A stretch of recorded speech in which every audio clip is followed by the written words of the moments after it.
안녕하세요. 오늘 우리는 예술가 이야기 제3탄 반 고흐에 대해 알아보도록 하겠습니다. 먼저 반 고흐가 태어난 곳 네덜란드 준데르트로 가보겠습니다. 반 고흐와 동생 테오인데요. 뭔가 눈매가 서로 닮은 것 같네요. 이건 반 고흐가 태어난 집의 옛날 모습이고요. 이건 현재의 모습인데요. 무슨 박물관처럼 이렇게 만들어 놨습니다. 반 고흐는 네덜란드의 한 목사의 첫째 아들로 태어납니다. 근데 사실 반 고흐가 태어나기 전 자신의 이름과 똑같은 죽은 형이 있었어요. 그래서 반 고흐는 자신이 죽은 형의 삶을 살고 있다고 생각했는데요. 게다가 반 고흐는 자신의 어머니가 죽은 형의 무덤, 이름이 똑같았으니까 빈센트라는 자기 이름과 똑같은 이름이 새겨진 무덤 앞에서 슬퍼하시는 것을 보고 형의 희생으로 자신이 태어난 것이라는 죄책감에 시달렸다고 합니다. 그는 또한 어린 시절 자연과 곤충 이런 것에 관심이 많았는데 이런 점이 이후 그의 작품에 영향을 주어 이런 식으로 여기 붓터치를 보시면 뭔가 에너지가 뻗어나가는 것 같은 뭉글뭉글거리는 모든 사물을 구불구불하게 뭔가 유기체처럼 보이는 생명력이 느껴지는 그런 그림들을 탄생시키지 않았나 하고 분석되기도 합니다. 그의 첫 직장은 그림 판매상이었는데요. 반 고흐의 할아버지도 상당히 잘 나가는 미술상인이었습니다. 그리고 그의 삼촌 역시 같은 일을 하고 있어 네덜란드의 헤이그뿐만 아니라 유럽의 주요 도시, 런던, 파리 등 여러 지점을 가지고 있는 구필화랑이라고 하는 미술 판매점에 취직할 수 있게 도와줍니다. 이곳은 특히 바르비종파, 밀레 생각하시면 되는데요. 이런 느낌, 이런 바르비종파의 그림을 네덜란드 사람들에게 파는 일을 합니다. 이때 반 고흐는 밀레의 그림을 보고 큰 감동을 받고 존경까지 하게 됩니다. 그리고 이후엔 밀레의 작품을 많이 따라 그립니다. 잠시 그가 모사한 밀레의 그림을 감상하시겠습니다. 제가 밀레와 반 고흐의 그림을 옆에 비교해 놓았습니다.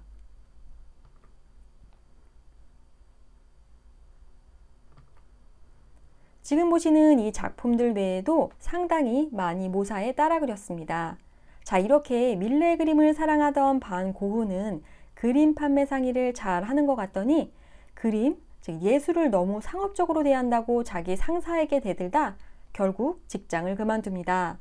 그리고 반 고흐는 목사가 되려 신학대학에 들어가지만 라틴어 시험에 낙제해 결국 목사 되는 것을 포기하는데요. 근데 당시에 이런 일이 있었다고 해요. 비단 반 고흐뿐만 아니라 상당수의 학생들이 한두 과목 때문에 낙제해 목사가 못 되는 경우가 있었는데 이런 친구들을 좀 구제해 줘야 되잖아요. 그래서 이렇게 낙제한 학생들이 사람들이 잘 포교하려 안 가는 그런 험준한 곳에 가서 포교를 일정 기간 하면 목사 합격증을 주는 그런 제도가 있었다고 합니다. 그래서 반 고흐도 이때 벨기에 탄강촌에 가서 거기서 정말 열성적으로 포교를 하면서 지냈습니다. 근데 이 부분에 대해선 의견이 좀 분분해요. 봉사활동을 통해 목사가 되려 했다는 의견도 있고 목사의 길을 포기하고 선교사의 길로 들어선 거다란 말도 있고 반 고흐가 독어와 영어를 상당히 능숙하게 구사했는데 라틴어를 못한 건 못한 게 아니라 안 한 거다. 처음부터 목사가 되고 싶었던 게 아니다. 아무튼 이런 식으로 의견이 분분합니다. 자, 다시 벨기에 탄강촌에서 그는 너무 지나치게 열성적이라 어느 정도냐면 저렇게 탄강촌의 광부들이 힘들게 지내는데 내가 침대에서 잠을 자는 건 말이 안 된다 하고 침대를 치우고 바닥에서 자고 자기 먹을 것도 충분치 않은데 주변 사람들에게 다 나눠주고 사실 이렇게 강력한 희생정신으로 남을 도와주는 게 좋긴 하지만 항상 뭐든지 너무 지나친 게 문제잖아요. 결국 반 고흐가 있던 교구 사람들하고 갈등을 빚게 됩니다. 그래서 결국 이 봉사활동도 못하게 되어 목사 일을 포기하고 자신이 평소 좋아하던 그림을 하기로 결심합니다. 반 고흐 생각으로는 그림으로도 가난한 사람들을 위로할 수 있고 주님의 뜻을 전달할 수 있었다고 믿었기 때문에 꽤 괜찮은 선택이었던 거죠. 그래서 이때부터 이렇게 렘브란트, 프란스 할스 같은 앞선 대가들의 작품을 모사합니다. 이 작품은 그의 초기 대표작인데요. 감자 먹는 사람들입니다. 한 농부의 집에 갔다가 이 장면이 인상 깊어 그린 그림입니다. 작품을 보시면 상당히 어둡죠. 반고흐하면 색 되게 밝게 쓰고 노란색을 자주 쓴 화가로 유명한데, 예, 맞습니다. 후기에 갈수록 그림이 점점 밝아져서 작품에 노란색을 많이 씁니다. 하지만 초창기엔 자기 고향에서 가장 유명한 화가 중 한 명인 렘브란트의 영향을 많이 받아서 그림이 좀 어둡죠? 예, 이 작가에게서 영향을 많이 받아서 그림이 좀 어둡습니다. 사실 그는 그림을 전문적으로 배운 화가는 아닙니다. 27살에 독학으로 그리다 이후 잠깐, 아주 잠깐 벨기에에 있는 미술학교에 한 4주 정도 다닙니다. 그래서 그런지 반 고흐의 그림을 보면 형태가 어색하거나 틀린 부분이 종종 보여요. 이 그림도 보시면 이렇게 다 같이 모여 감자 먹는 모습을 그린 것이 아니라 이 사람, 저 사람 따로따로 이런 식으로 따로따로 그려진 인물들을 한 장소에 합쳐 그린 것입니다. 이런 것은 아직 대생에 익숙치 않아 생긴 일입니다. 그리고 이 그림엔 비하인드 스토리가 있는데요. 이 그림이 한 농부의 집에 갔다가 그린 그림이라고 말씀드렸잖아요. 근데 이 집 딸이 결혼도 안 했는데 임신을 한 거예요. 게다가 이쯤 반 고흐 아버지가 뇌졸중으로 돌아가시게 됩니다. 그래서 사람들이 반 고흐랑 엮이기만 하면 안 좋은 일이 생긴다 하는 그런 소문 아닌 소문이 돌아 그를 위해 모델 서주는 사람이 매우 드물었습니다. 근데 앞서 반 고흐가 좋아하고 따라 그린 화가들이 다 사실주의적 그림을 그린 작가들이잖아요. 이런 사실주의적 그림을 그린 작가들에게 인물화를 그릴 때 모델이 없다는 것은 상당히 치명적인 결점이 됩니다. 이 작품은 초기작으로 방금 말씀드린 벨기에 미술학교에 아주 잠깐 입학했을 때 그린 그림입니다. 이게 해골 그림이긴 한데 이걸 그의 자화상 작품으로 여기기도 합니다. 이걸 그린 당시 이미 건강 상태가 좋지 못했다고 해요. 이 작품은 세계적인 철학자들의 싸움으로 유명해진 그림입니다. 일명 구두 논쟁이라고 하는데요. 이 한 켤레의 구두를 두고 반세기에 걸친 학자들의 논쟁이 펼쳐집니다.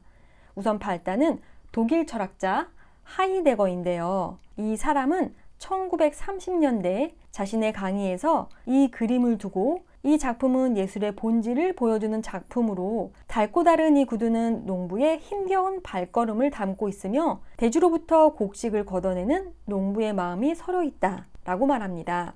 그리고 30년 후 마이어 사피로라는 미국 미술사학자는 무슨 소리냐, 하이데거가 잘못 해석했다. 이건 그냥 반 고흐가 신었던 신발로 일종의 자화상이다. 그리고 다시 10년 후 프랑스 철학자 자크 데리다는 둘 다 헛소리다. 예술작품에 대한 해석은 누구나 할 수 있고 다 자기 입장에서 하는 거다. 둘이 한 얘기는 다 자기 입장에서 자기 철학 옹호하려고 한 말일 뿐이다. 해석은 감상자의 몫이다. 뭐든지 될 수 있다. 라고 말하는 것으로 우선 일단락 되었습니다. 모르죠. 이후 또 어떤 학자가 또 어떻게 다른 해석을 할지. 자, 그럼 계속해서 그의 작품을 감상하시겠습니다. 1886년 봄쯤 반 고흐는 파리로 이주합니다. 이 작품은 그가 인상주의자들에게서 영향받아 그린 그림입니다. 좀 전까지 감상하셨던 담배를 문 해골이나 감자 먹는 사람들 같은 초기 작품은 사실주의 성향의 다소 어두운 그림이었던 반면 반 고흐는 파리에 살게 되면서 인상주의의 밝은 색에 매료됩니다. 그리고 이때부터 점점 그림이 밝아지기 시작합니다. 그런데 반 고흐는 포부가 있었습니다. 그는 많은 인상주의 작가 중 한 명이 되기보다는 즉 인상주의 화가들처럼 눈으로 본 시각적 인상을 담은 모습만 그리기보다는 자신의 마음의 눈으로 본 세상과 자연을 생동감 있게 그리고 싶어 했습니다. 인상주의의 밝은 색감과 함께 반 고흐에게 큰 영향을 준 또 다른 그림 스타일이 있는데요. 바로 자포니즘입니다. 19세기 중반에서 20세기 초까지 유럽에 유행하던 일본 스타일입니다. 저희가 막연히 아는 것보다 유럽에 이런 일본풍이 상당히 인기 있었는데요. 일본식 차, 일본식 목파나 그리고 뭔가 아시아스러운 건 다 일본풍이다 이런 분위기였죠. 지금 보시는 왼쪽 작품이 바로 당시 유행했던 일본 그림 원본입니다. 당시 상당히 많은 인상주의 화가들이 일본 그림, 일본 판화를 소장하고 영감받고 그랬습니다. 반 고흐 역시 파리 몽마르트 근처에 있는 상점에서 일본 판화 복사본을 수백 점 사들여 모사합니다. 자, 그럼 계속해서 그의 자화상을 감상하시겠습니다. 이 그림은 반고흐의 파리 생활 마지막 시기 작품 중 하나로 이 자화상들을 보면 그가 인상주의를 토대로 자신만의 화풍을 만들어가려 하고 있음을 조금 엿볼 수 있습니다. 그의 그림을 보시면 뭔가 터치가 상당히 짧고 강렬한 것을 느끼실 수 있는데요. 이는 당시 유행하기 시작한 전묘법, 지금 보시는 작품은 전묘법을 만든 쇠라의 대표적 작품이죠. 바로 이런 전묘법을 자신의 그림에 받아들입니다. 반 고흐는 약 1년 반 동안 파리에 거주한 후 프랑스 남부 아르로 이사하는데요. 술과 담배로 건강이 안 좋아져 공기 좋고 볕 좋은 곳이 필요했기 때문입니다. 그는 한 1888년부터 89년까지 이곳 아르에 머물렀는데요. 이때를 흔히 아르 시기라고 부릅니다. 자, 그럼 지금부터 반 고흐가 아르에 있는 동안 그렸던 그림들을 감상하시겠습니다. 구두 논쟁을 불러일으켰던 2년 전 그린 이 그림과 비교해 봤을 때 꽤 밝아졌죠.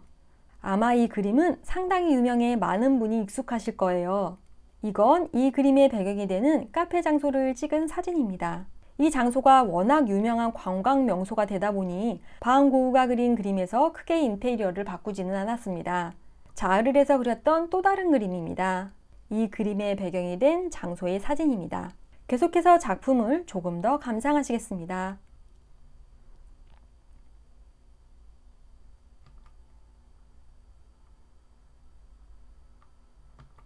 그림이 상당히 밝아졌죠? 혹시 초창기 그림 기억나시나요?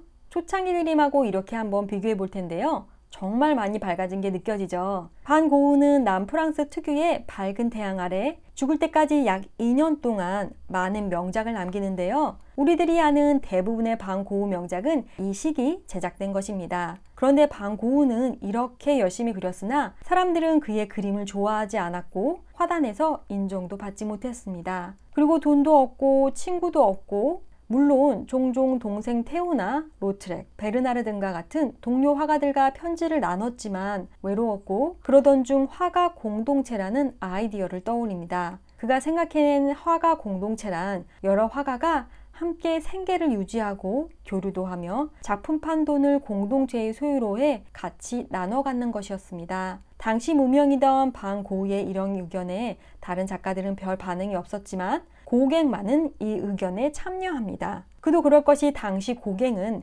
무일푼 거지 상태로 잃을 것이 없다는 생각으로 반 고흐가 있는 아르에 온 것입니다. 이유가 어찌됐든 반 고흐는 고갱이 온다는 소식에 너무 기뻤고 그래서 내가 얼마나 멋진 작품을 만들었는지 보여주고 싶은 마음에 고갱이 도착하기 전까지 보여주려고 열심히 많은 그림을 제작하였습니다. 그럼 다음 시간엔 이 아르 시기 그가 제작한 작품들을 좀 더 살펴보고 그 이후 생 레미 시절 제작한 작품에 대해 함께 감상하시겠습니다. 지금까지 함께 해주셔서 고맙습니다.